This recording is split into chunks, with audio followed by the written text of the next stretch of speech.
Tammy, this is yours. Yes. Yes. Uh, oh, oh, correct, workshop. Yes, yes, of course, yes, yeah, yeah, absolutely.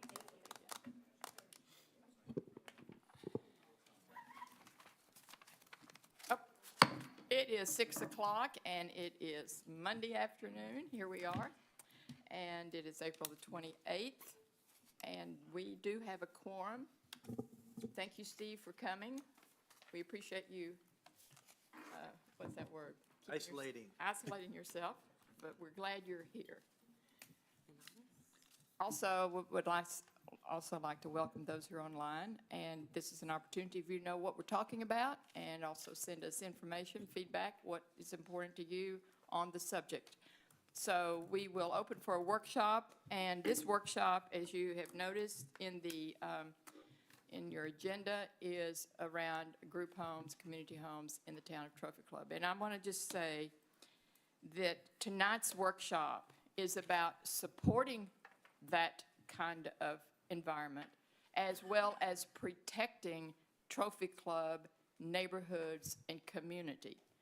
This is not an action-oriented, no action on this. This is completely discussion, and it will be led by Tamara, who will come up here and join us in just a moment. But I'm also know that by this discussion, it puts Trophy Club in a ready position when the time comes. Because I also want to make a note that there is not an emergency around this. We're not being a bunch of homes popping up here and there. In fact, currently right now, they're zero. However, this night, you will see the very first slide that Tamara has. I love you for it. I'm not going to break the surprise, but this is on our radar. And so here we are tonight to talk about it. Thank you very much. And before we begin the workshop, we do have a speaker, if she would come and speak. Yes, Sarah Minatis. Sarah Miniotis. Come on up here, girl. Young lady.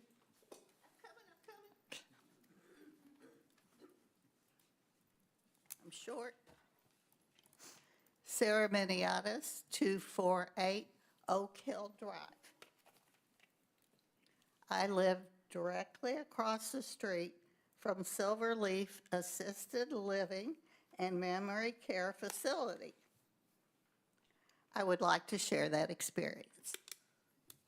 My house sits on a blind curve. It is difficult for traffic coming from the other direction. You cannot see them.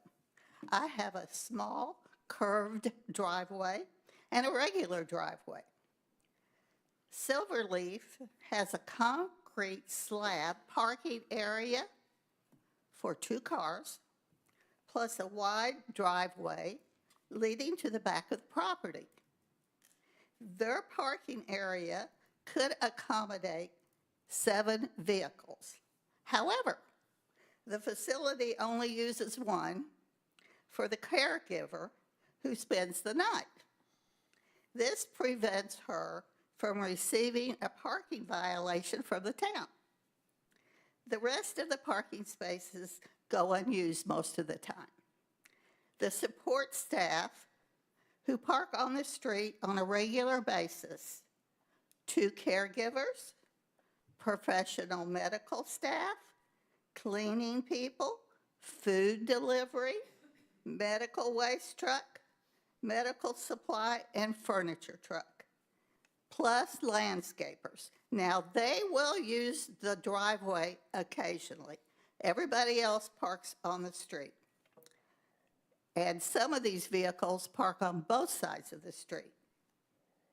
After Silverleaf filed for bankruptcy, they stopped mowing the property. And the town put up a violation notice. A neighbor mowed it after a few weeks. Finally, Silverleaf sent landscapers and mowed the property last Friday. My complaints are, it's a safety hazard, parking so many vehicles on the street and on both sides of the street, difficulty for me to get in and out of my driveway and using my driveway as a shortcut. If my recommendations are, if this is approved, it should only be located on a street with 4 lanes. Ordinances must include adequate parking and require the facility to use it. Thank you. Thank you, Sarah.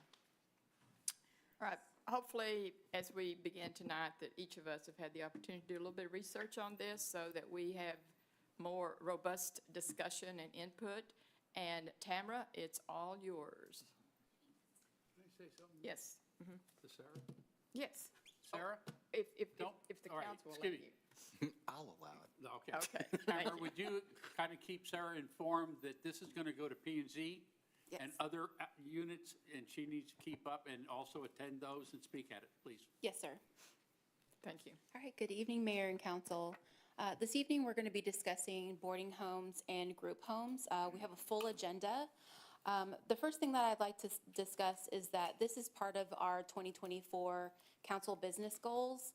This is goal number 5, which is establishing best practices for permitting senior group homes and boarding homes. Part of that objective, our initiative was to create a task that develop recommendations to council, and that's why we're here this evening. We have some recommendations. We'd like to further discuss this with council, and then we have some next steps for bringing it to boards and commissions and to the community. And I guess what I'd like to say about this, because everybody knows that strategic planning is near and dear to my heart, and I think it keeps us focused, keeps us tracking. And this objective was agreed upon a year ago, about this time when we did our strategic planning. And this just shows that it drives our business in this town is our strategic plan. And so here we are in a place to deal with something that's important to the town before it gets out of hand. And that's why we're here tonight. Yes. Thank you. And we've been working with TOAS on this, so Thank you. thanks to TOAS for helping us with this. That's our evening. legal firm, correct? That's our legal firm. Thank you. Before we start, I'd like to provide some high-level key facility definitions. This will help us keep in mind what these facilities are and how they're regulated. The assisted living facilities you'll see is ALFs. They are licensed under Chapter 247 of the Health and Safety Code. A high-level definition of this is to provide shelter, food, personal care, medication, skilled nursing, and medical assistance. Community home, which also encompasses boarding home, that's why you won't see it this evening, is because community home encompasses that, as well as assisted living facilities. But this definition was included by TOAS because it encompasses a lot of different things. It is licensed under Chapter 123 of the Human Resource Code. It includes community-based homes and compatible assisted living facilities. Now, the last two we currently have in our ordinance. We have convalescent home, which is regulated both by federal and state levels, and they're licensed under Chapter 242 and Chapter 554, as well as the Texas Health and Human Service Commission. Group homes is not regulated, so it's an unregulated home serving individuals with disabilities, and it's not under state licensing. These are our current definitions in the town's ordinance for convalescent home and group home for the disabled. We'll go into group home for the disabled a little bit further. Some of the definition that we have, we need to discuss about changing and adding some additional information to this. So zoning and ordinance challenges. We do currently have a zoning issue with ALFs. They do fall under convalescent homes, but it doesn't really fit. If we look at the definitions, they do seem similar, but we would need to modify convalescent homes to accommodate with the assisted living facilities. And how do we do that? So the current zoning issue with ALFs is that they're permitted in the neighborhood services district, which is not residential. I did provide a definition. This definition just helps look at what we currently have and So focusing on improving local quality of life, so that's our churches, as well as services under the code enforcement, housing assistance, community development, and neighborhood revitalization. That's not all of the definition, but it does provide context to what we currently have in the town under NS district. So if we're looking at NS districts, we're looking at Trophywood Drive right across from Town Center. We're also looking at Trophy Lake. If we're looking at the Lakeview Elementary School, we have one adjacent to it and then one a little bit further down. So our proposed solution is to make ALFs a permitted use in residential zoning districts. While we did have the Silverleaf, which was on Oak Hill Drive, we currently do not have it. But if we did have it, we would grandfather that in under the existing ALF as a legal nonconforming use. So how do we license and register these different facilities? So ALFs and community homes are licensed by the state. The town cannot impose separate licensings, but we can enforce registration and certificate of occupancy requirements. So we can track through registration the operating facility to ensure compliance, and we can tie it to a CO requirement. Our current CO application does not include the designation for assisted living facility, community, convalescent, or group home. So we would add that to the following CO to make it compliant. And because in order to get a CO, you would have to get an inspection, that would be part of the registration. So inspections and compliance. We're looking at adding an annual inspection for compliance with an ALF or a community home. Non-compliance will be reported, the reported violation will be reported to the Texas Department of Aging and Disabled Services. It would be unethical for us to not report it, and so we want to make sure that everybody is staying in regulation and the inspections are going well. Anything that's reported to us will be reported to the state. If there is any issues, we can revoke the CO. And we want to make sure that we are in compliance with the ADA to avoid any legal issues. Reasonable accommodation. So what is a reasonable accommodation? It's a process for applicants to request modifications when their use doesn't fit the traditional zoning definition. In unusual cases, we could have like a sober living, and that does not fit the usual, so they would have to apply for reasonable accommodation. The reasonable accommodation, we evaluate the requests based on the zoning concerns, and this is where we can revoke a CO, overcrowding, safety, and we can make sure that they're limiting their occupancy to what is regulated by the state.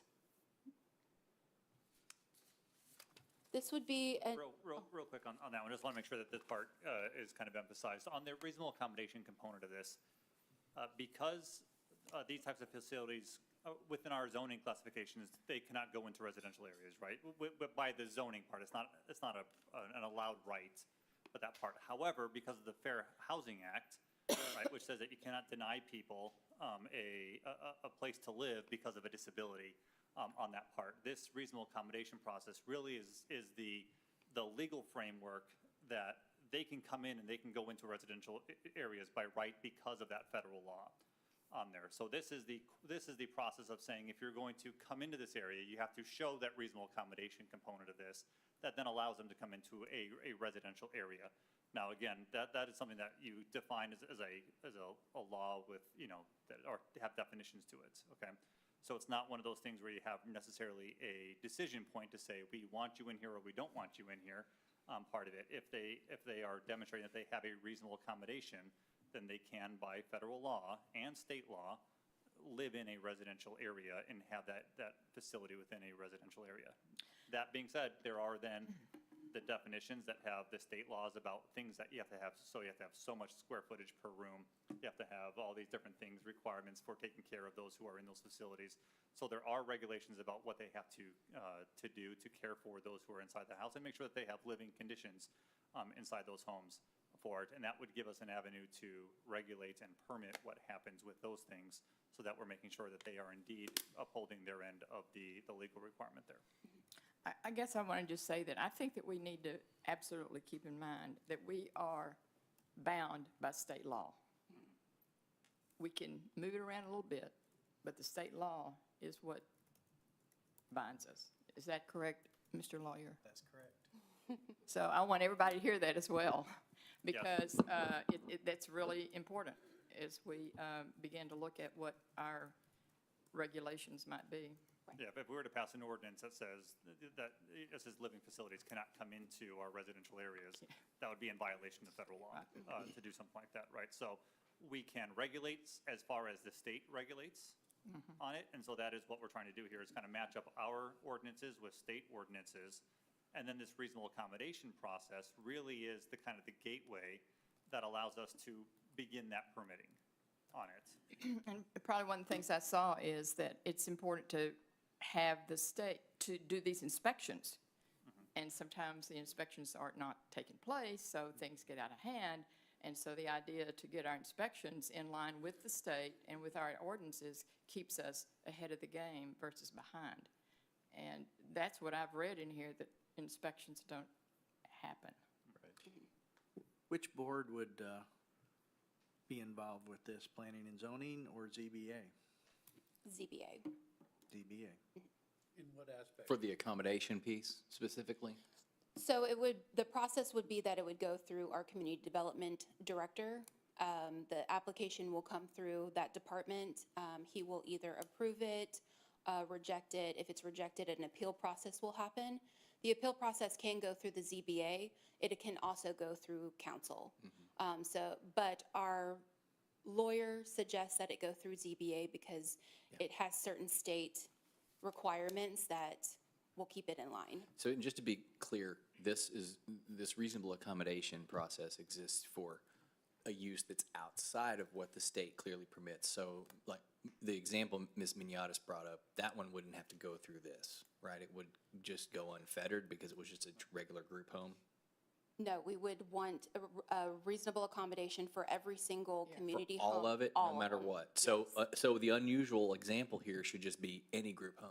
Yeah, that's Okay, just giving got it. an example of something that would be extremely unusual. I mean, I think commitment. we all consider it unusual, which Yes. is why we're talking about it. So I just wanted to Exactly. clarify. So it would, Yes. so when you say it's unusual, not relative to the definition of a group home, it's unusual relative to the fact that it's in a single In a family. residential area, Gotcha. correct. And Thank is- And is it currently that we're not clear about that in our ordinance? Is that, Right now, the ordinance does not specify this process at all. that's that for it. reasonable? So our that only, include? our yes. only protection right now are the state laws. Correct. But if no one's really checking up on those, Yep.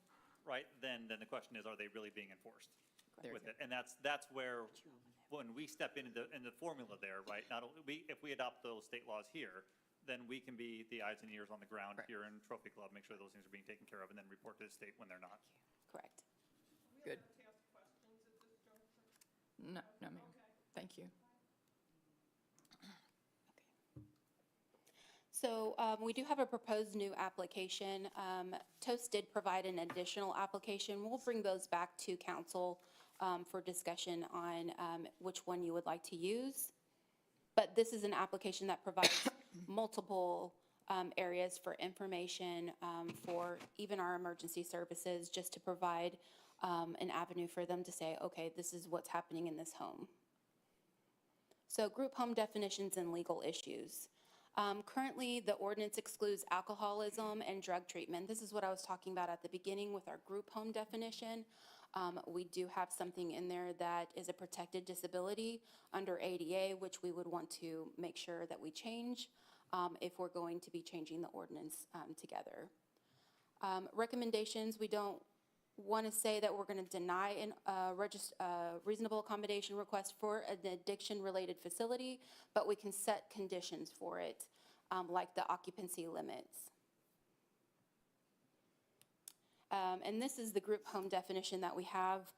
That first line, however disabled, shall not include current illegal use of addiction to a controlled substance. This is a protected disability under ADA. so we wouldn't need to change that. And we would also want to include a reasonable accommodation mechanism to permit larger occupancies when appropriate, while using Chapter 123, which is, it limits the maximum amount of people that you can have with supervisors. So looking at occupancy restrictions, we do have type A facilities. These are facilities for people who can, who don't require care during sleeping hours. You can leave them unassisted. They can listen, follow directions during an emergency. Type B facilities, on the other hand, they need constant care. They need help transferring from the bed to their wheelchair, and they can't follow directions during an emergency. The guidelines for these state that a typical ALF requires 80 square feet per resident and up to 4 maximum in a room. So that would mean a maximum of 320 square feet for 4 residents in 1 room. And then type B, which are the ones that need a little bit more assistance, could have up to 100 square feet and then a maximum of 4 in that room. Chapter 123 is what we want to add to our group homes, which is up to 6 individuals with disabilities and 2 supervisors in 1 home. So reasonable accommodation renewal, we won't need a renewal after the first application is approved. If the circumstances change, then we might need a renewal, or if they become non-compliant, then we would need another renewal. I'm going to step back for just a second. Yeah. As we're going through this, these are recommendations you are making for us to consider adding. Correct. Okay, I want. Yes. So And we I'll- don't need to. I'll do a summary at the end, and then if you would like to Yes. discuss, we can definitely Okay, discuss good. it. Okay. Okay, thanks. So regulating existing ALFs, we don't really have one anymore, but if we did, we would want to ensure that they meet state laws, and then ensure that they are compliant with any issues, and that if they did have issues, we would report them to the Department of Aging and Disabled Services. We can, if they have an issue, report it, but we cannot shut their operation down. That's something that we are unable to do. So proposing. I think we need to hear that one more time. Would you say that one Yes. more time, please? So we can report any noncompliance, any issues with the state, but we cannot shut them down. So is that a state then regulation, whether they take action or not? Yes. So if they don't comply with our rules, we still can't pull their certificate of occupancy. We can revoke the CO, but we cannot shut them down. What's the difference? Well, shutting them down, move them out. Revoking a CO is just another layer of legal Yeah. qualification, how you can take action, I guess, even though there's no action to take, really. Yeah. Any comment on that, Mr. Attorney? No, I'm just, I think it was a rhetorical question. No. Okay, thank you. Thanks. So proposed ordinance updates, so we would want to align the definitions with state law. So Chapter 247 and Chapter 123, we would add in Chapter 123 the limitations to the group homes, which we've discussed, with a reasonable accommodation application for larger occupancy levels. Introduce a registration and an inspection requirement. There will be a cost to that, but we would offset that cost with the registration fee on the fee schedule. It would not go negative. We would not owe more than what we are offering. We might have a positive revenue from this, but we would never be in the negative. Reasonable accommodation processes, we would develop a process for the applicants to request the accommodation and then include a ZBA appeal. We can discuss the appeal process if council would like to appeal it, have the appeal process come to them, or if we would like ZBA to see it first and then go to council. How can you do that? ZBA has got the ability of, their decision's law. So how could you send it to them, and if it doesn't go through them, come to council? Doesn't it have to go backwards, council first, then ZBA? It could either go to ZBA or council, sorry. But not Okay. both. Yeah, Yes, sir. No, that's right. You can't go to both, though. No. Okay. So if we were looking at the process, I wanted to give a visual for it. The applicant would complete the reasonable accommodation application, submit it to Community Development Director. They would review the application, do an inspection with a third party. If it was denied or rejected, they could have an appeal process. Next steps. So we're doing this workshop to provide information to council, to get direction, to discuss the topic. If the information that we've provided you is something that you would like to go forward with, we will move forward with it. The next step would be going to P&Z and ZBA to present this information to them. We want to make sure that we are transparent and communicative across all entities, all bodies. And then we would do a community outreach. We've received a lot of information from residents. We want to give them the opportunity to provide input. This would give an educational session as well as an input session. We would incorporate that into our discussion when we come back to council for ordinance changes, the process, the policy, and provide that information. So when you go to P and Z and ZBA, are you looking then for feedback? Yes. Okay. Yes, sir. Final presentation, we put some dates on there. We're not set to those dates, but we wanted to provide some dates just in case somebody wanted to see the process of where we're going. We're looking at maybe June or July for a final presentation. If council doesn't want to, if they want to move forward, we can go through this timeline. If not, we'll push it back a little bit. So recommendations, if we're looking at ordinance changes, we're looking at changes through the district reclass of the NS, registration component, fee schedule, inspection, violations, reasonable accommodation, and appeal process, and then reporting requirements. We'll implement a reasonable accommodation application, an interior, so a town manager policy and procedure. This policy and procedure will be the process for which we conduct a reasonable accommodation review in office, and then we'll implement the inspection requirements and develop a appeal process. Just in summary, we're proposing these updates to ensure ALFs and group homes and community homes comply with state law. And we want to make sure that the town will be better prepared to handle any unique situations with a reasonable accommodation request. So with that, if we would like to discuss. Open for discussion. Who goes first? Oh, one more thing, I'm so sorry. We do have some legislation on board. So we do have SB 1402, that is a group home registration. This would mean that if it was passed, it would mean that any group home would have to register with the police department, given their name and contact information. If they didn't, they would have a penalty. And this is just so that they can make sure that they can do welfare checks on the individuals who are in the homes. Currently, it is filed and received, and it's at the committee review level right now. Okay, it says group home. Does that mean everything that we're talking about? It just means we already have a definition for group home. It would Correct. just mean group homes. Okay, good. Okay, thank you. Okay. All right, discussion. Rylan, you. Sure, I'll start it off. This goes back, I remember, I think I was still on P&Z when the Oak Hill changes started happening over there and had a resident reach out to the board then. It was probably just over a year ago. And am I right in hearing from our neighbors that they're no longer operating? Correct. Okay.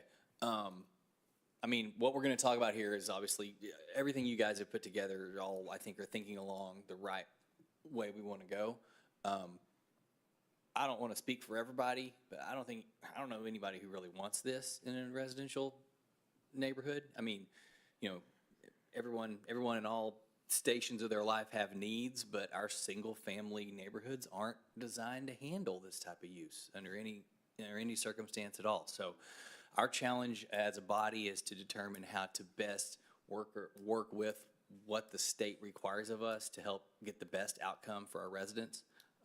Now, given the experience that we just had over on Oak Hill, and then I would just say, generally speaking, you're talking about, you know, single-family home. That's not if someone is going to operate group homes in a single-family neighborhood on one-off homes that are 3, 4-bedroom homes type of a situation, that's not a growth enterprise at scale, right? That's not I don't consider that to be someone's probably highly focused It's a service. business interest, right? So they are looking, when they are looking for places to put those, they are looking for a frictionless experience. They're looking for a place where they can drop in and start operating immediately. So my advice to staff is let's create as much friction as we possibly can within the law to try and preserve single-family use in single-family zoning districts. And then the one thing you mentioned, I agree with Dennis that I think it would make sense for those reasonable accommodation hearings to go to ZBA. Okay.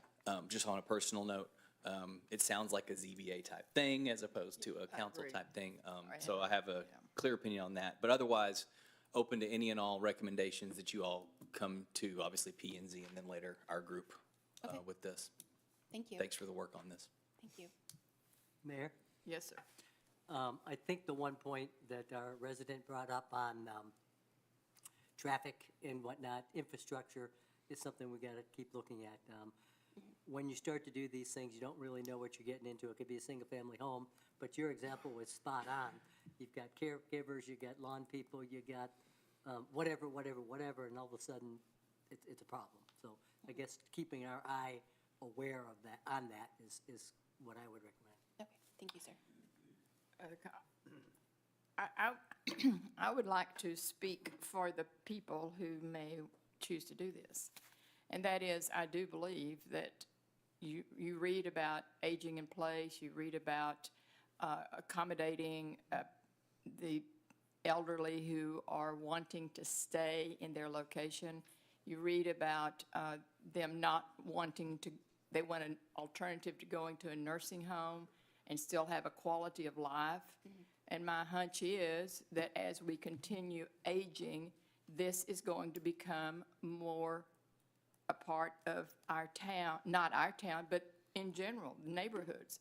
So I think I would like to see us be kind and at the same time protect our property values, our neighborhoods, but do not think that there are people out there who don't need this kind of support. They're there, and they're all around us. And so I'm just suggesting that we be really open. Aging in place is a desired way of living out one's life today. Thank you. In fact, I'd open mine. Just kidding. Oh, I'm going to get a robot. You are? This will be fun. Do you know that robots are going to be coming to nursing homes and to health care? All I can think of is iRobot, so. I think I've already got mine designed and customized. I'm ready. Just, What's his name? you can help me name him. Anyway, I'm just saying that I think there's many, many different options, many different ways in which we need to be looking at supporting this particular need as it continues to elevate. May I? You're next. I got 2 pages. Oh, no. Yes. We don't have time. I know. All right. We've talked fancy words, state required and all that good stuff. I want a yes or no. Can we prohibit, severely limit assisted living facilities, group homes, or community home? Yes or no? No. No. No. All right. That's a given, because we've used all the word state and all that. Got that too. Yeah. The other thing is, we've talked about creating a ZBA process if community development turns them down. In that ZBA process, that's going to be separate from their current rules and it's going to be very specific. Okay?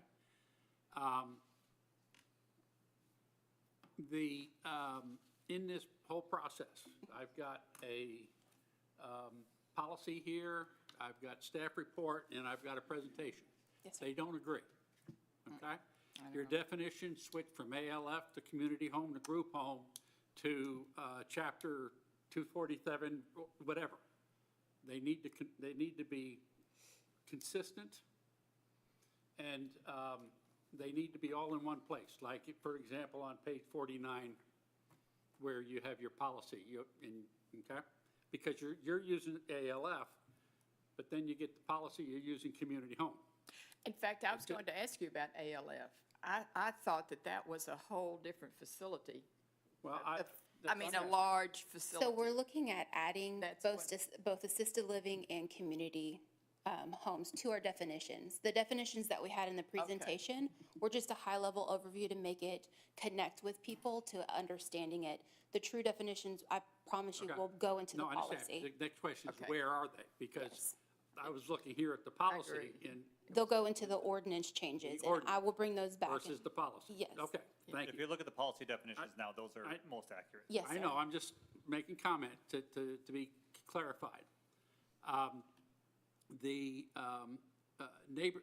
zoning definition for NS neighborhood services is lousy. It's a very poor zoning definition. It doesn't agree with the normal building codes. And I've sent a recommended change to Brandon. Okay. It's for really retail. It's for neighborhood retail services is what it's supposed to be for. Inspections and compliance.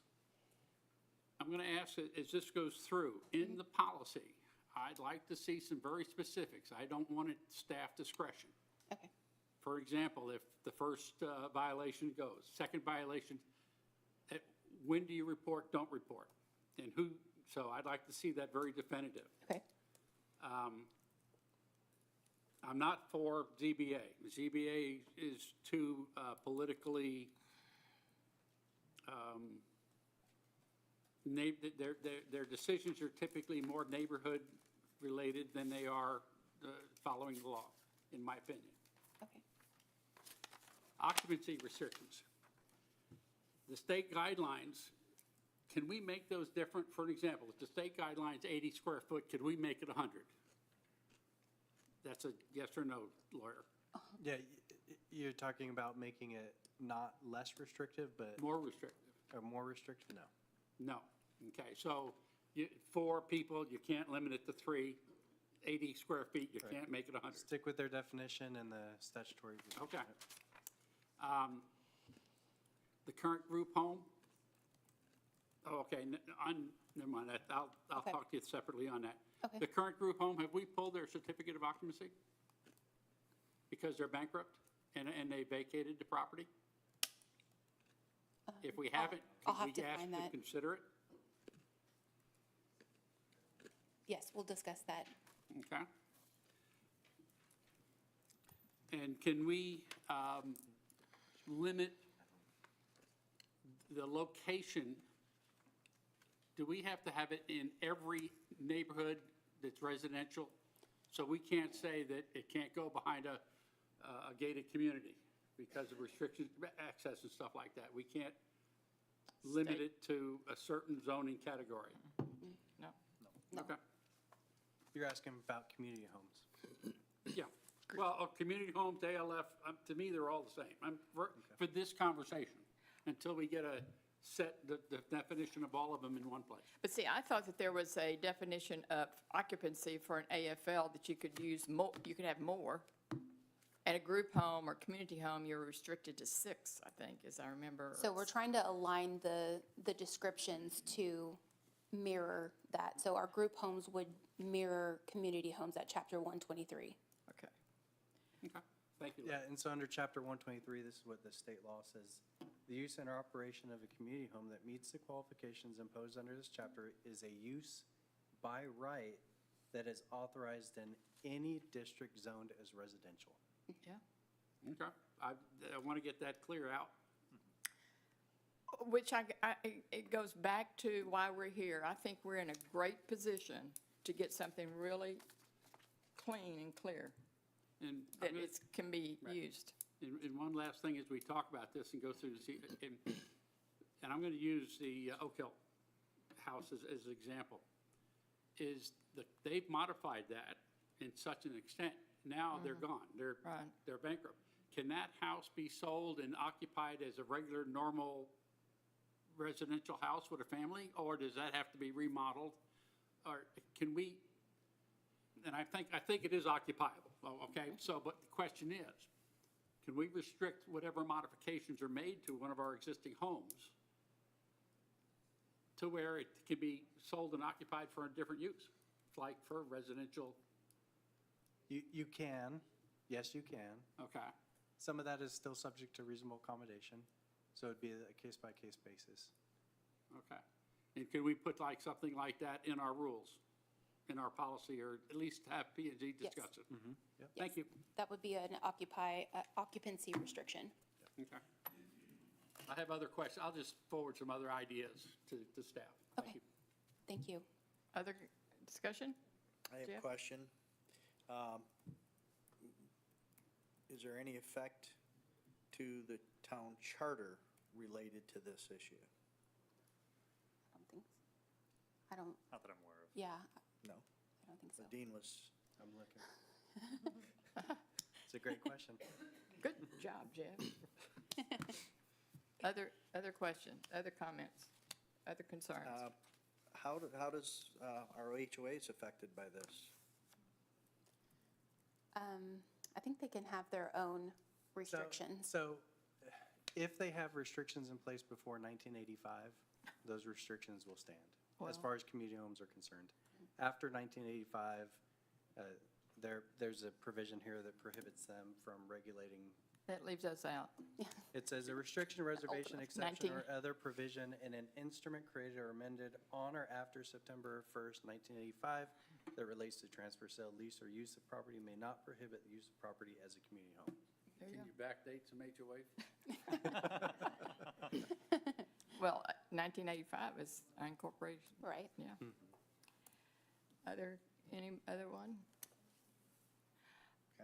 Any questions you have of us now? Are you good to go? You know what you Are we know what your okay to marching m- orders are? Are we okay to move forward to presenting this to P and Z and ZBA?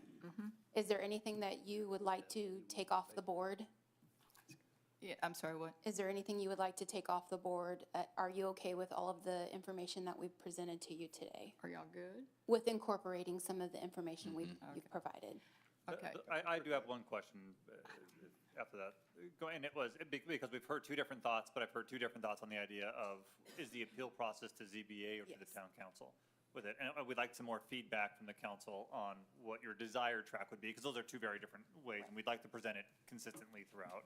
You need As that to- now? If you have a preference one way or the other, if it's still up in the air, that's fine, we can present it as being that way.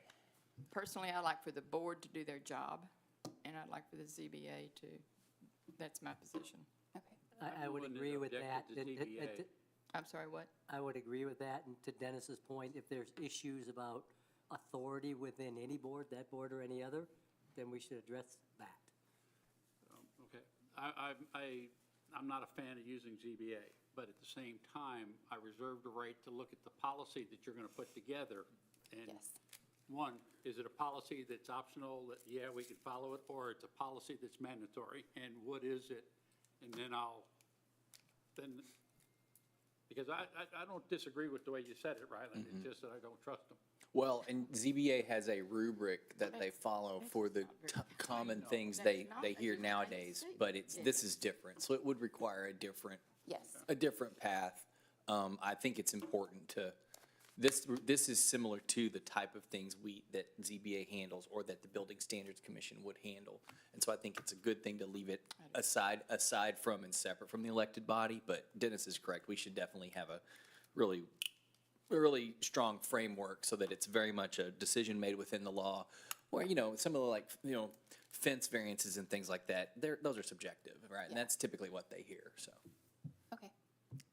And I think, did we have, Okay. ma'am, did you? Yes, ma'am, we'll let you speak, but please keep your comments to 2 minutes, please. Thank you, Come, council. come. Well, she's our assistant town manager, name is Tamara Smith. Hi. So, if you want to speak, you need to come to the mic and tell us your name and your address, please. Hi, I'm Joan Robbins. I live at 336 Village Trail. Okay. So I'm not clear when we say group and community homes, because we've talked about the need for supporting aging people. So are those aging also, or could they be teenagers in group homes, or anything else? Okay, now you're getting into definition, and that's what they will be doing for us. So if you can wait for us as we continue to bring this together. Okay. But group homes can be for young people, Okay. but it can be, because I mean, I've read it.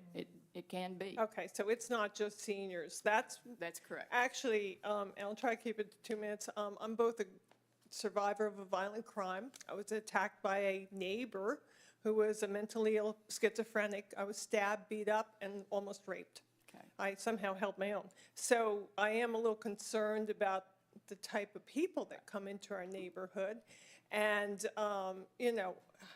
the due diligence to do background checks on people that want to live here in these group homes. Are they, high felons or, We don't know that. We will be making those. Okay, you'll be looking at that kind of recommendations, thing. and that will be a part of this whole search. And then have Yes. you also, it sounds like this is state-driven, and we have some wiggle room, but not a lot.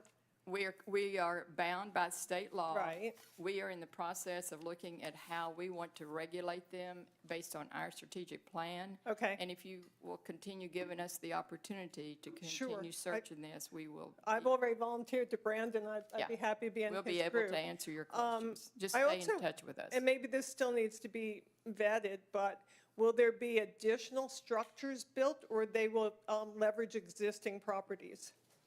We don't know. Still don't You're know. asking a lot of questions that we don't know. Well, Can you you know.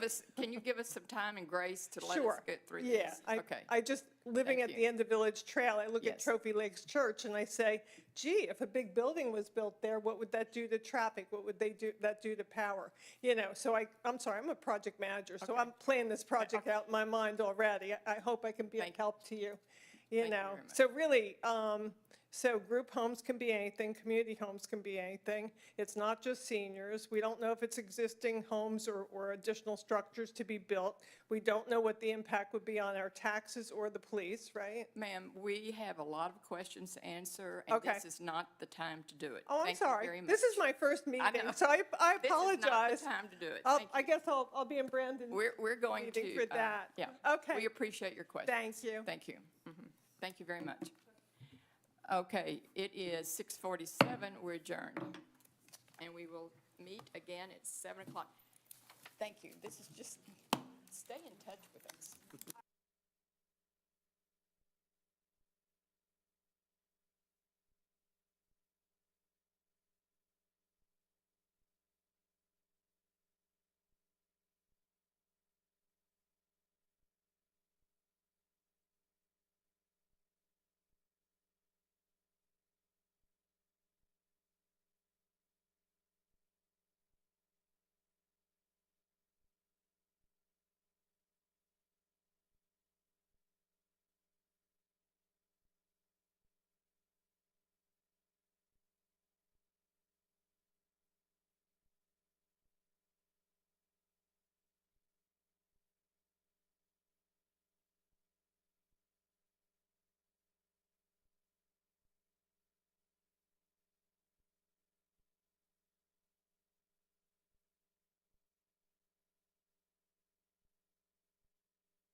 6 days, I guess. Saturday, whatever that is. It is 7 o'clock, and I am calling our town council meeting to order. It's Monday, April the 28th, 2025, and we have a quorum again, and we had a wonderful workshop. Appreciate all the energy and input and participation. And I also want to welcome to everyone who's present, as well as those who are online. Again, I don't want to forget you online people, because we enjoy you participating with us and knowing what's going on. Thank you for being with us. Would you please stand, and we will have our invocation. Our invocation, please. David Employ. Good evening. May we pray. Mighty God, we pray that your Holy Spirit will bless us with discomfort at easy answers, have truth and superficial relationships, so that we will live deep in our hearts.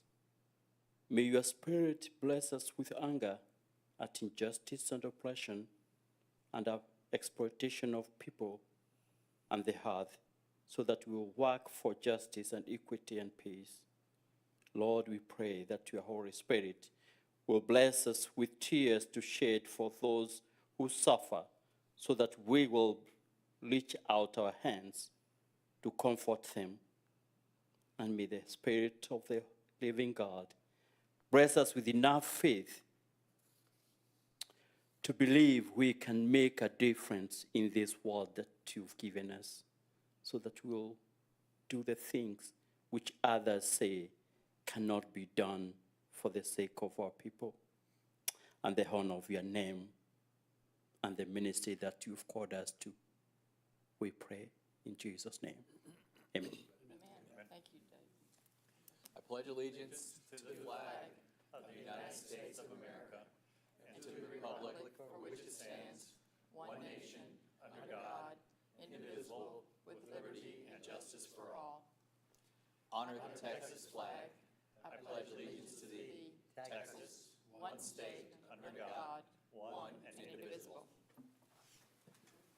Thank you. Miss Secretary, do we have any speakers? No, ma'am. Thank you. We have two proclamations tonight, and I will first read the proclamation, and then afterwards, would you, Irma and your team, would y'all come to the podium? I'll meet you down there. It's easier for me to speak here. Is that okay? Or I can see better and I can speak better. And it is long. Office of the Mayor Proclamation.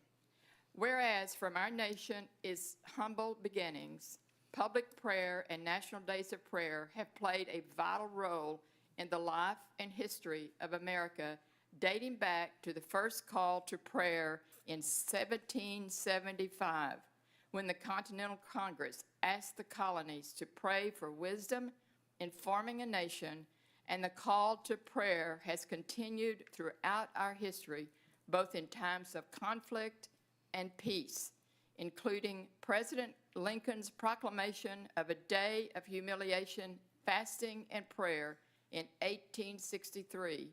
And whereas these times of national supplication were made official in 1952, when President Harry Truman signed a joint resolution of the United States Congress, which enacted legislation setting aside an annual day of prayer for the nation. And in 1988, this public law was amended by Congress and President Reagan permanently, proclaiming the first Thursday of May annually as a National Day of Prayer. And whereas the National Day of Prayer is thus acknowledged as a vital part of our nation's heritage, as it enables us to recall and teach the way in which our forefathers sought the wisdom of God when faced with critical decisions, thereby reaffirming the spiritual principles upon which this nation was founded.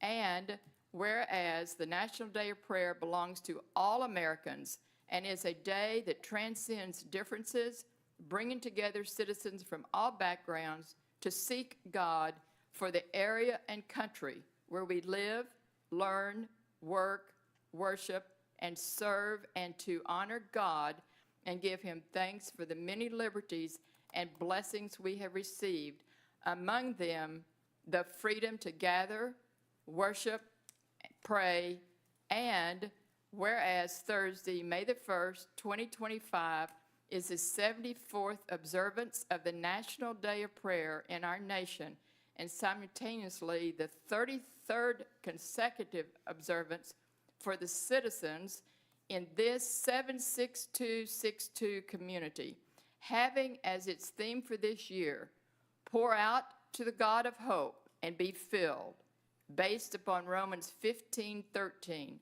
Now may the God of hope fill you with all joy and peace in believing, so that you will abound in hope by the power of the Holy Spirit.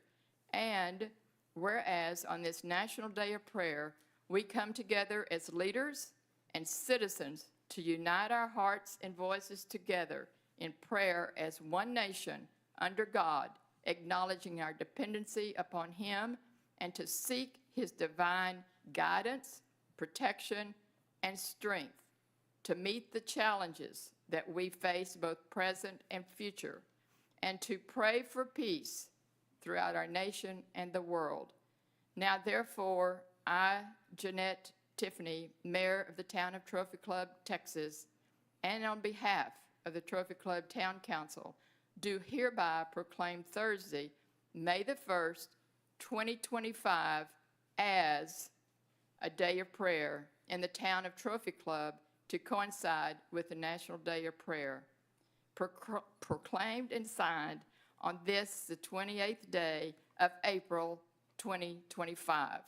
So I would like to call to the front Irma Thomas and Darian Davis, and would you bring your ministers with you? Barry, Jeff, Joel's not here, and others that you would like to. Am I allowed to say a few words?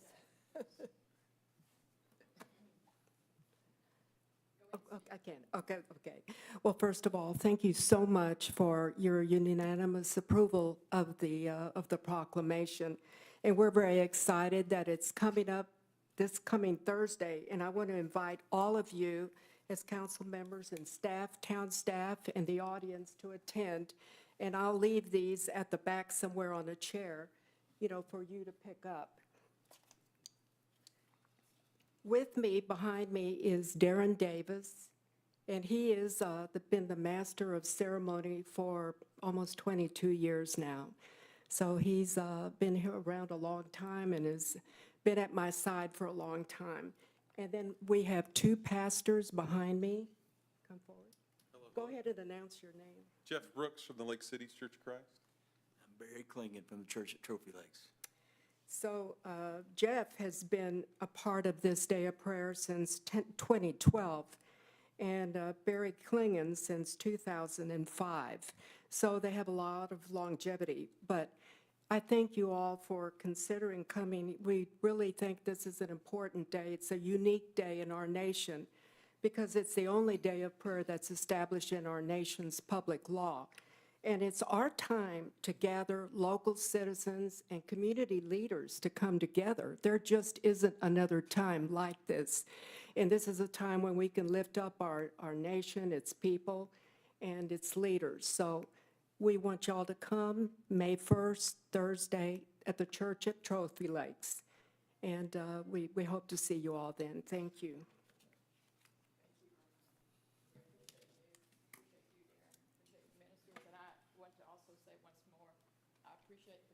Rotating their time to pray for us twice a month. You can do it every day, but twice a month would be great. We really do appreciate it. Thank you for your time.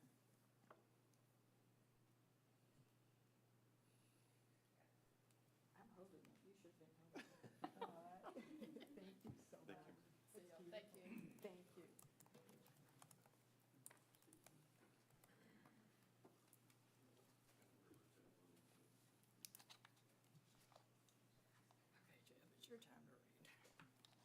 Okay, we have another proclamation that will be read by Jeff Beach on Public Employee Recognition Week.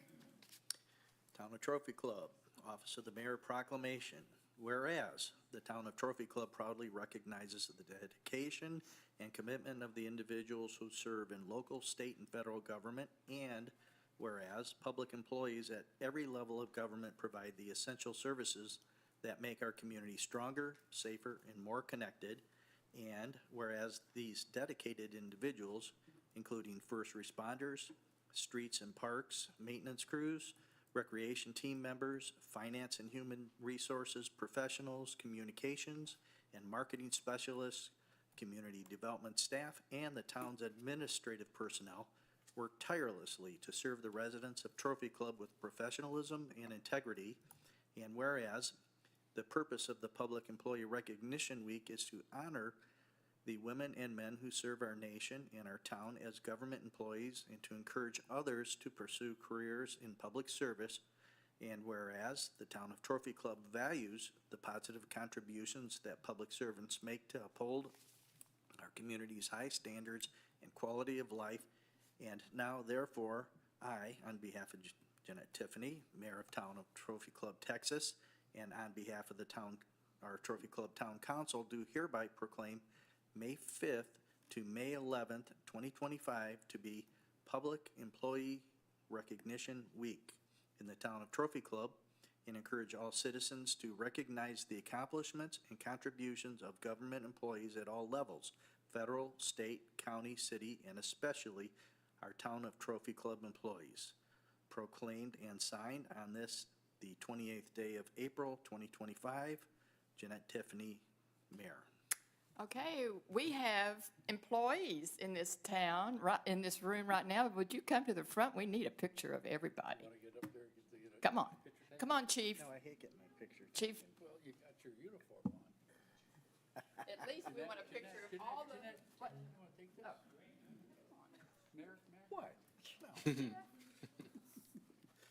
Employees. I guess that leaves you out then.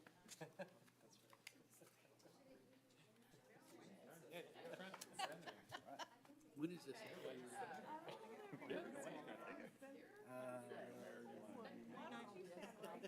Next week, isn't it? Friday?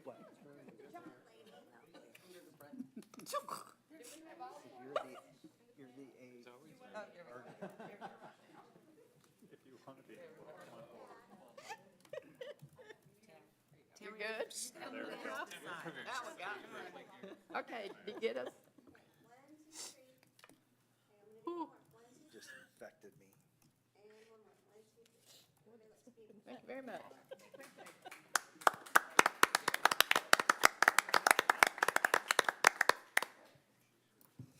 That's awesome.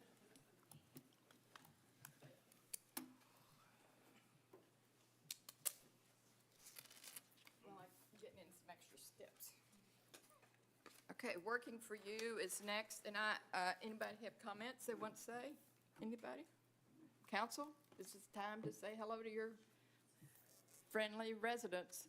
Well, here I go. I'm going to say I always love it when the Trophy Club Neighbors features a resident who serves the town. And this is today Dana Kaiser. He is on the board of the Parks Recreation Board. It's a beautiful story of his family and his accomplishments. So I hope you enjoyed reading it. I think it's, again, I appreciate all the families getting pictures on their front page, and especially when they're serving the town. Did you know that? Did you read it? I read it. Okay. Good. Thank you. Anybody else comment? Okay, that's it. We're ready for a consent agenda.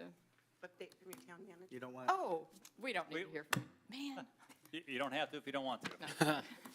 no, Oh, go okay. go All right, for I'll it. go. Go for it, Brandon. We need to hear from you. All right, just to highlight, we just talked about National Day of Prayer. There are two events that are going on that day that the community is invited to participate in. First of all, the one that was mentioned here on May 1st at noon at the church at Trophy Lake. There will also be another event at 7 o'clock at the Fellowship Methodist Church as well. So those two events during the day, certainly we invite the community to come and be part of National Day of Prayer with us. Early voting is going on right now. You have 2 more days of early voting. Actually, today's over, so really one more day, and that is tomorrow from 7 a.m. to 7 p.m. After that, for voting times, locations, and times, please visit the town's website for more information. But the actual voting day will be on May 3rd, and that will go from 7 a.m. until 7 p.m. as well. The hazardous waste community cleanup will be happening this Saturday on May 3rd, beginning at 8 a.m. and it goes till noon. There's information online about all the things that you can bring to that event, things like paints, electronics, shredding is there as well. There's lots of things that you can do and bring to that event. This will be the last one that we actually conduct of this type of a format here, where we actually have a collection day. After June 1, it will be a collection at the door that happens with the new CWD contract. Next, we have that we are celebrating the Trophy Club's Municipal Utility District number 1, their 50th anniversary event. That will also take place on, that's on May 10th, so the week after that. That begins at 9 o'clock, goes till about 9:30, and we'll be planting a live oak tree commemorating their 50th anniversary at Independence Park West. So join us there at Independence Park West at 9 o'clock in the morning on May 10th, and we can help to plant that tree celebrating their 50th anniversary. That same day, we have Touch a Truck happening as well, always a community favorite for it. So beginning at 10 o'clock, going until noon, we invite people to Independence Park East to meet with our emergency responders, heavy machine operators. It'll be lots of fun. Kids of all ages are able to come and to climb into the driver's seats, explore the equipment, and just have a good time interacting with all of those who drive those trucks. And I think you can even honk the horns if you're lucky. There will be a sensory-friendly portion of the event that will take place from 9:30 to 10. So if anyone's worried about their children and their sensory needs, they can come, and we will avoid all the loud noises during that time from 9:30 until 10. And then at 10 o'clock, everything else will start going off. Boards and commission meetings. We have just a couple of them coming up. On May 8th, we have our Zoning Board of Adjustments meeting. That'll be at 6 o'clock. And then on May 8th, we have the Arts Council meeting here at 6:30 for that. And that is all that I have for today, Mayor. Thank you. Does anyone else have the desire to step into that huge, big truck out there?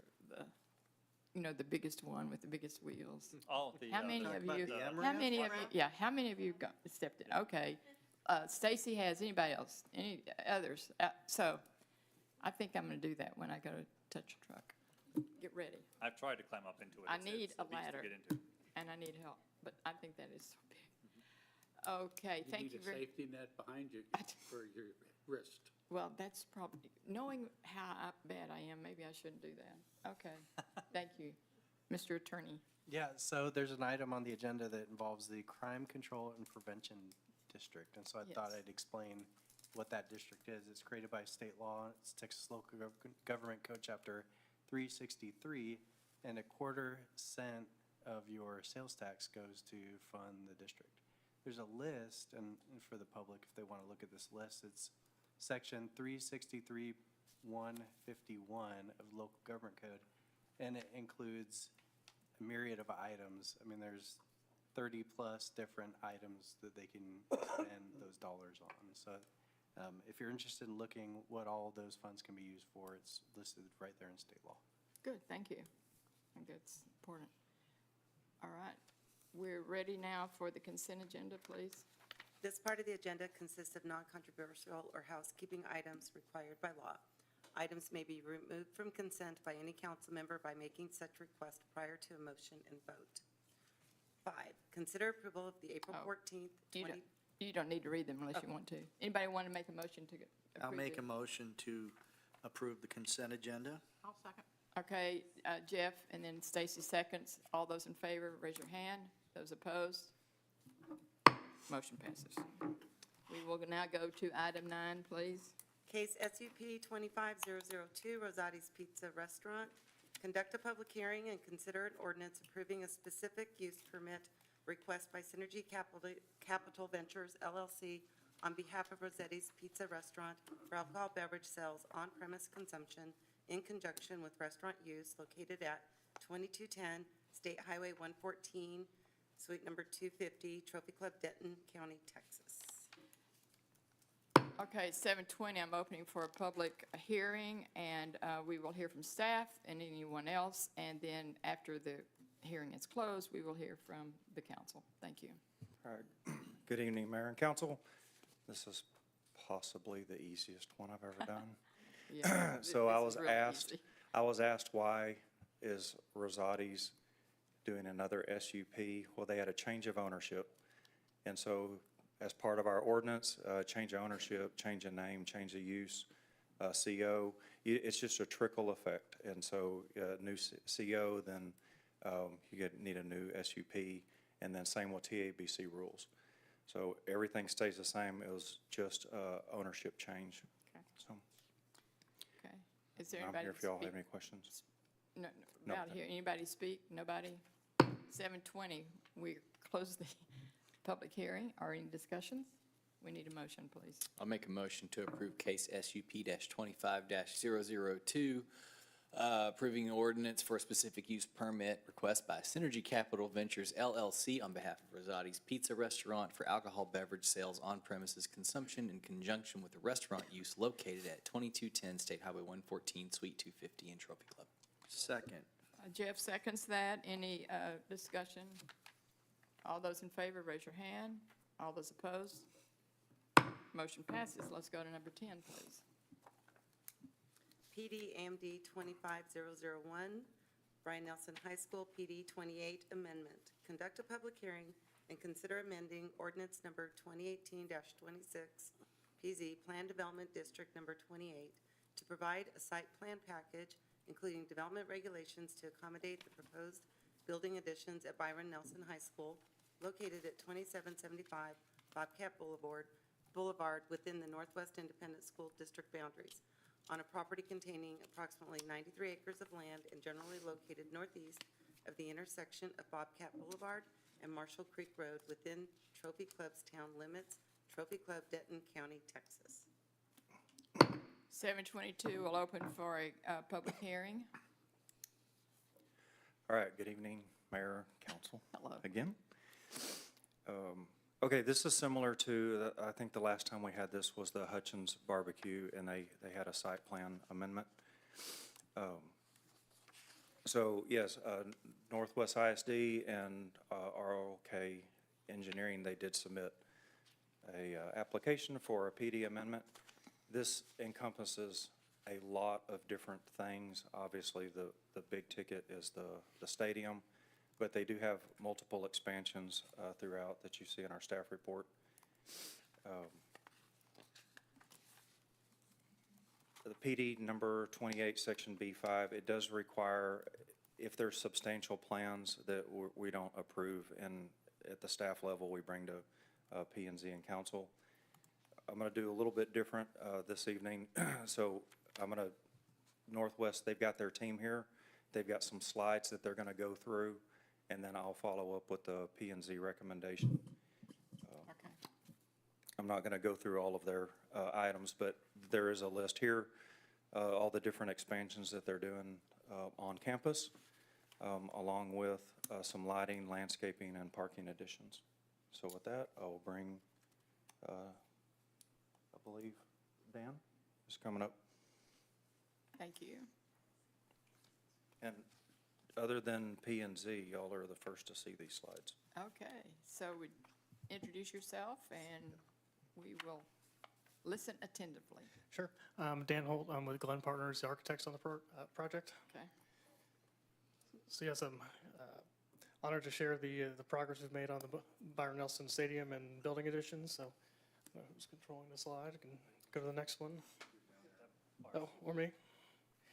Okay, as Matt said, we have a couple different scope for this project. Obviously, the big ticket one being the football stadium, but some of the other improvements we're making to the campus is we're expanding the Performing Arts Center, the arena, the ag shop, and then doing some miscellaneous interior finish outs in this project as well. Throughout the site, like I said, the big ticket is the stadium. The stadium will have 7,500 seats, 4,500 from the visitor side, 3,000 on the home side, and 3,000 on the visitor side. It'll also feature additional weight room, concessions, security office, as well as a kind of an entry portal ticket booth as well.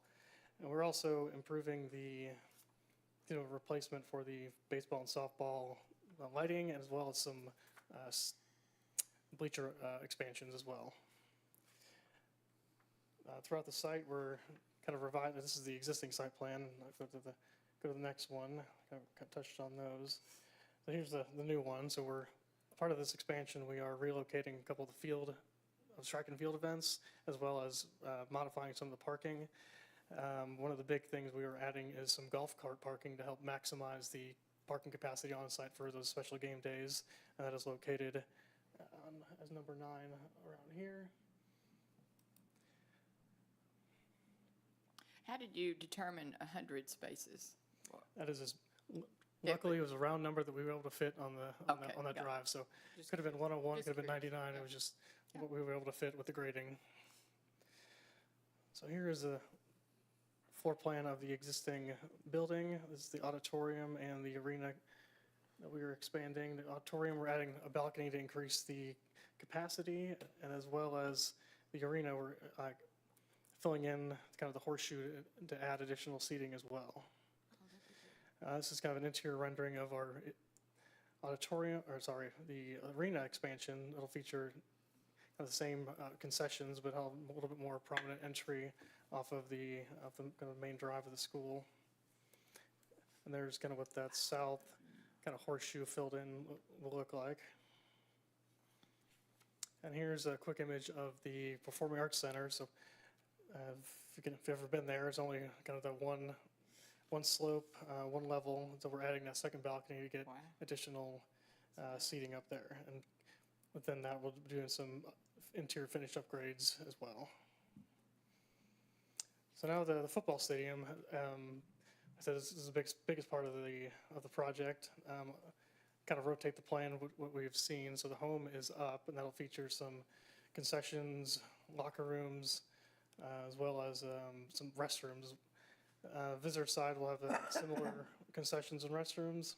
And then what's kind of unique about this project, we have the kind of entry portal, kind of plays off the main entrance to the school. So people will be able to enter the stadium from the north into the kind of a big, we're calling it the entry portal.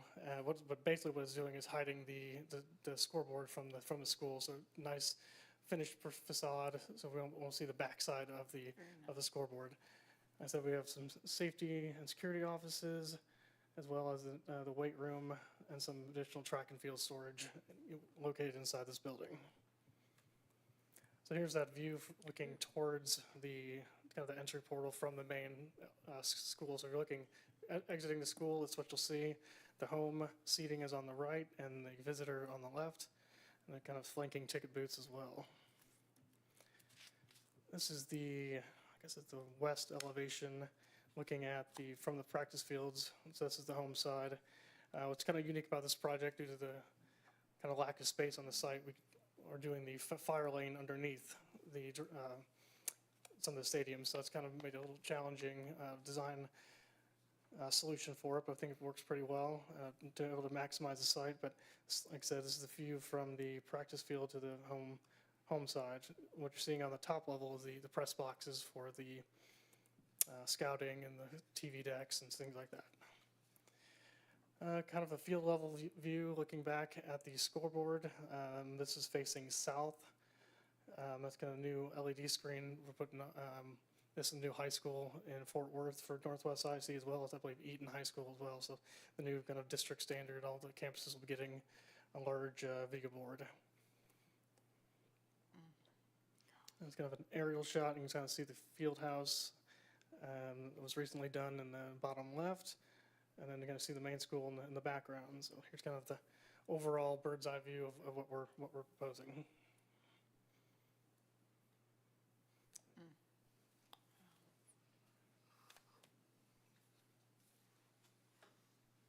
Okay, a few weeks ago on April 3rd, on Thursday, we took this to P&Z. They unanimously approved 7-0. And I'm here for any questions and The Northwest staff is also here. So, close it. Any comments? Are we on a public hearing? Oh, thank you. Ta-da. We're done. It's 7:30. We'll close the public hearing, and now Dennis may speak. Why me? Just, okay. You've just explained to me where the scoreboard is, okay?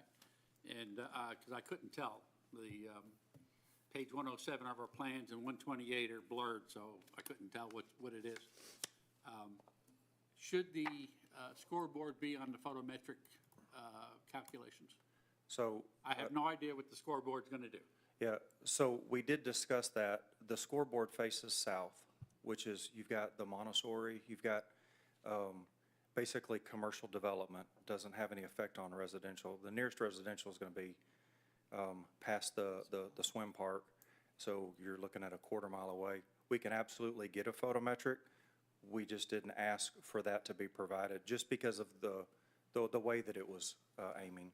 Is it required per the building codes? It is for on the residential for Roseville, which we did cover. Okay, got it. Then the other is you're using Medlin parking, and I couldn't tell on the site plan how those people are going to cross Bobcat, and is there a gate, or is there a fence? Is there a sidewalk coming up to the stadium? In other words, how are those people going to be accommodated? You want that screen? You follow where I'm coming from? Yes. I go back to the main site plan. So I think where you're talking about is, here's Medlin down here.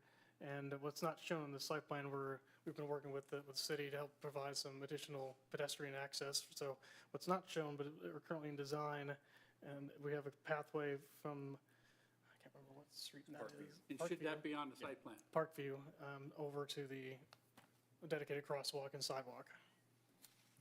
So we can add that to the site plan right now because of the Bobcat and the roundabout and all of that we have not, and they have not gotten a final construction plan of that for design or any of that. Okay. That would be, That'd be ours. yeah, but that's also something, could be Could be substantial. It You're talking could be. traffic, you're talking pedestrians crossing a major road, and I'm going to get into parking in a second. But I think it needs, in my opinion, it needs to be part of this plan, because this is your overall site plan. This doesn't include roundabouts. This doesn't include the town doing anything. This is for the school district. And they're the ones using the Medlin parking lot. So they need to accommodate those people going to park in Medlin on how to get there, how they're getting in, and show it. That's my opinion. Would it be reasonable, there is a crosswalk there? So correct. I guess, I mean, the current view should show it tie into that crosswalk, and then if we do something to the street, then we got to deal with what change we would I'm make, trying to right? stay straight with the, Yeah. with the site plan. But hey, before you go forward, it's my understanding, and I may be wrong, but after that student crosses their property line and they get ready to get on the street, it's our job to take care of them. So the school district would be constructing the Meaning entranceway taking them to by Medlin. way of this project, right, on that part of it? I'm talking strictly the site plan. Correct, exactly, yeah, we're on that part of it. Now, remember that the amendments are required for substantial changes to the site plan. On that, I don't know that necessarily that we would consider the entrance point here as a substantial change to the site plan in that.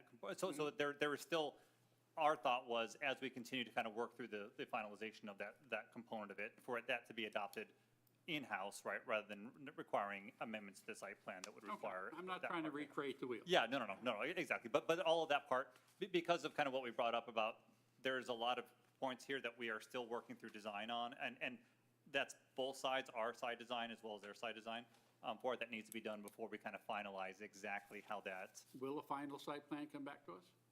This is it? This is the only? No, time this we do is, yeah, this would be, yeah, that would That's just be, we would consider that to be a minor modification No, to it at that point. okay. I think it should be on there. minor I understand, yeah. modification or whatever. Yeah, I think it's more about timing at Okay. this point, kind of anything else. Then the mayor brought up parking, and that's on us. That has nothing to do with the site plan. Right. But you've got a retail operation with parking lot across I there and know, I things like know, that. but So my understanding that the town is under discussion on how to handle the safety and the traffic and everything Correct. that's on our side of the, okay. Thank you. Yeah. Mayor, can I? Yes, sir. Can I add to what Dennis said? My biggest concern is traffic flow. We've got cars, obviously, we've got golf carts, and we've got pedestrian traffic in an area that's already congested. So Brandon, you and I talked about it on Thursday. That is something that's on the town, falls on the town. We really need to think about this in detail. How we're gonna manage it, we're gonna need additional staff, we're gonna need police presence during football games, that kind of stuff, so.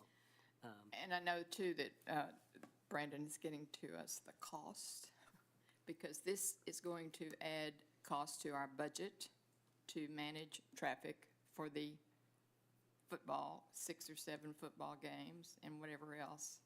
So there is additional cost that we're going to have to, Can we turn Bobcat over to NTTA? it'd be great, man. Boy, that I'm would- telling In fact, you. because we anticipate that this would be obviously not only an interest of the town council, but also to the community in general, right? Yes, I think yes. everyone is concerned about Yes. traffic on Bobcat, Yes. and everyone's concerned about that part of Yeah. it. So Chief Yeah. has a little bit of information to just kind of share with us about the pre-planning component of this. Now, there's still many more details to be had later on, right? We're still at least, 18, 24 months away from this being completed, so. Because I do remember one of my first questions when this all started, I said to the chief, I said, who's responsible for those kids? And he said, we are. Yep. When they So- come out of that, off of that Right. property. So in the case of a football game, the school district would man and be responsible for everybody in the stadium. After that, everything on the street is on us. Yeah. So what it would look like in my mind, just the preliminary review, would be what we're doing today for after-school hours. So we would put crossing guards and police officers along Bobcat the whole way to include what we don't do today, but we would put people at the 2 entrances on the west side of the high school, where we don't do that today, to expedite people getting in and out. So it would cost us a good chunk of money every night, anywhere from $25,000 to $3,000 a night to have people there, because you would have to have them there at least an hour to hour and a half before the game, through the game, and then an hour or 45 minutes after the game, to make sure everybody gets across the street and out of the area safely. So you're talking almost 4 or 5 hours to support that event. And that's just on us. That's not including the officers that the school district would bring in. Right, So, yeah, okay. so does that help? Yeah, it helps me. You have any other questions? Sure. The That make traffic sense? is our responsibility, number one. It is our, Yes. it's our job. Yeah. That's the bottom line. And that number that's a fairly, Of course. fairly low cost per event when you consider, you're going to have Yeah. half a dozen home games at most, maybe more if you get lucky Yep. in the late fall. That's So, right, I mean, exactly, yep. But it Might have a adds few up extra. For a year's budget, that's for what, for what you guys have personnel cost wise, we could do a lot worse. So that's encouraging to hear. I'm not 100% convinced that it's going to be that few. I mean, take South Lake Carroll, for example. Bigger school, I get it, but the way they manage the traffic is fabulous. I mean, you can only go in one way, and it is slick. And I know we're going to do the same thing, but it takes manpower to do that. Yeah. Not just a couple, I mean, Oh, no, several. It's a police- full crew. It's Yeah. like we have today, Yeah. so. Yep. Yeah, and again, too, we have a unique situation. We don't have any way out the back. Right. They all have to come to the front, and so the traffic flow is challenging and so forth. And in fact, I did a little search and looked at the Eaton and some of the other schools, and they have all this space around them, and it's easy to get in and out, but we're stuck. Yeah. Well, It's and if hard. you're going to be putting a lot of people through Parkview, which we don't deal with a lot today. We have kids cross that street, but if you're going to have a large crowd coming across and traffic trying to get out in that same thing, it's going to present a new challenge, so something to deal with. So, but We're up we to work it. through it as we always do. Yep, Exactly. so, yep. And before all of that, this is a question, because, okay, what year will they have their first football game, do you know? I think it's 2027, but, The contractor's behind me, so he may shake his head but I believe it's a 12-month schedule. Is that what we're thinking? 12 to 15-month schedule. So depending on how quickly we can get. like I said, 27 or 28? 28. Yeah, I think Not next season, but the season 2028. after. 27, yes. 2027, that school year. So will we be having any construction on Bobcat Matt and I have a meeting, I think, on Monday to discuss all. Okay, all of here we this. go. But so as the construction here is going on, we also know that we'll be bringing forward a package for construction items along Bobcat itself, and those, eventually they're going to collide, yes. Yeah, there you go. Okay, good. 2027, okay. Thank you very much. We need to, we're in discussion. We are. We need a motion, I guess. Anybody want to make a motion? I'll make a motion to amend ordinance number 2018-26 P and Z, Plan Development District number 28, to provide a site plan package including development regulations to accommodate the proposed building additions at Byron Nelson High School located at 2775 Bobcat Boulevard. I'll second. Okay, Stacy seconds. Any discussion? All those in favor, raise your hand. All those opposed? Motion passes. You like that letter? Oh, yeah. Item 11, consider an ordinance approving and authorizing the issuance and sale of Trophy Club Public Improvement District Number 1 Special Assessment Revenue Refunding Bonds, Series 2025, in the aggregate not to exceed principal amount of $17 million, approving and authorizing an indenture of trust, a bond purchase contract, an official statement, a continuing disclosure agreement, a deposit agreement, and other agreements and documents in connection therewith, making findings with respect to the issuance of such bonds and providing an effective date. Good evening, Mayor and Council. Tonight we have Mr. Mark McCliney joining us again from Samco, and he will talk us through this agenda item. Thank you. Thank you. My name is Mark McCliney with Samco Capital Markets. I'm the town's financial advisor. Your incredibly capable bond lawyer is behind me, Julie Partain, and did all the legal work. 2 months ago, you might remember, I was here and we talked about moving forward on a refunding based upon the structure that you all recommended and requested, and that was to shorten it by 1 year, the final maturity, and get savings each year going forward. We're all ready to go. We're looking for authorization to proceed. With your authorization, we would refund the bonds tomorrow. That will give us barely enough time to get the bonds called by June 1st, which is the call date, the day we can take them from the investor. As of today, savings look to be about $4,150,000. I think we'll do a little bit better. I will share, and I don't know if Brandon shared with you over the past 2 months, it has been as crazy an interest rate market as we've seen, worse than during COVID, which I didn't think we'd ever see anything worse. It's been going up and down. About 3 weeks ago, we said that Brandon, we shared with him, we didn't think we would make the minimum savings. All of a sudden, interest rates started coming back down, and we're prepared to proceed tomorrow with your permission. The authorization is if we can get $4 million of savings or greater, we're to proceed. And that's my report. I'm happy to address any questions that you may have. Well, you just do it immediately in the morning. We're scheduled to go out at 9 o'clock in the morning before anybody speaks. You need to stay up all night and be ready to put your finger on that button. Anyone buying or selling bonds tomorrow, if they could just avoid the TV, the radio, the internet. We'll be done by noon, so Don't let the market anything talking can happen after lunch. Okay, well, good for you. Any questions? Dennis? Nothing? I wish you would have put Exhibit A up front, because I get through all my questions and then I find the answers on the last page. Thank you. Okay, that's next year. Yeah, so I'll have that for your future issues, we'll get that up front. Okay. Any other comments, questions? We need a motion. Mayor, I'll please. make a motion to approve agenda item number 11, the issuance and sale of Trophy Club bid bonds. I'll second. Okay, Steve seconds. Any discussion? All those in favor? Raise your hand. All those opposed? Thank you all. We should have Motion passes. a report, if no one speaks, but should have a report by noon tomorrow. Thank you very much. Thank We you all. appreciate you, Mark. You've been a faithful friend of ours. Thank you. 7:45, we're adjourned.